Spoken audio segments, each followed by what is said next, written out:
Petrol പമ്പുകളിൽ നിന്ന് കന്നാസുകളിൽ ഇന്ധനം നൽകുന്നത് വിലക്കിക്കൊണ്ടുള്ള കേന്ദ്ര സർക്കാർ ഉത്തരവിൽ വെട്ടിലായി കർഷക തൊഴിലാളികൾ.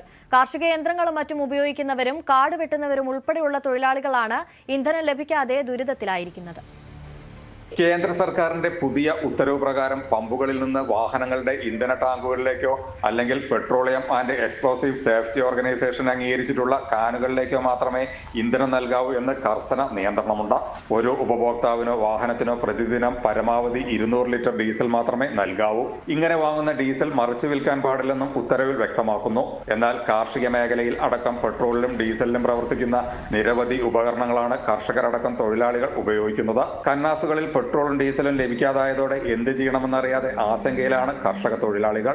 കുപ്പികളിലും കന്നാസുകളിലും പെട്രോൾ ഡീസൽ നൽകരുതെന്ന കേന്ദ്ര ഗവൺമെന്റിന്റെ ഉത്തരവ് വയനാട്ടിലുള്ള കർഷകരെ വലിയ തോതിൽ ബാധിക്കുന്നുണ്ട്. ട്രാക്ടർ, ട്രില്ലർ എന്നിവ ഉപയോഗിക്കുന്ന ആളുകൾ, അതുപോലെ കാട് വെട്ടുന്ന യന്ത്രം ഉപയോഗിക്കുന്ന ആളുകൾ, ഇത്തരം ആളുകളൊക്കെ കുപ്പികളിലും കന്നാസുകളിലുമാണ് പെട്രോൾ ഡീസൽ വാങ്ങിക്കൊണ്ടുപോകുന്നത്. ഇത് വലിയ തോതിൽ കർഷകരെ ബാധിക്കുന്നതായിട്ട് മനസ്സിലാക്കുന്നു. ഉത്തരവ് ലംഘിക്കുന്നവർക്കെതിരെ അവശ്യ സാധന നിയമപ്രകാരം ശിക്ഷാ നടപടികൾ സ്വീകരിക്കുമെന്നും ഉത്തരവിൽ പറയുന്നുണ്ട്.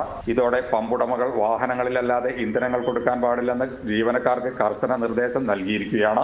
ഇന്ന് രാവിലെ മുതൽ തന്നെ മരം വെട്ടുന്നവരും കാടുകൾ വെട്ടി ഉപജീവനമാർഗം കണ്ടെത്തുന്നവരും ഉൾപ്പെടെ ഇന്ധനം ലഭിക്കാതെ പമ്പുകളിൽ നിന്നും തിരികെ മടങ്ങിയ കാഴ്ചയാണ് പലയിടത്തും ഉള്ളത്. ധാരാളം തൊഴിലാളികളെ പട്ടിണിയിലേക്ക് തള്ളിവിടുന്ന ഈ ഉത്തരവ് പിൻവലിക്കണമെന്നാണ് ഇവരുടെ ആവശ്യം. ജയരാജ് ബത്തേരി, ന്യൂസ് 18 വയനാട്. കൂടുതൽ വാർത്തകൾക്ക് news 18 Keralam YouTube channel subscribe ചെയ്യുക.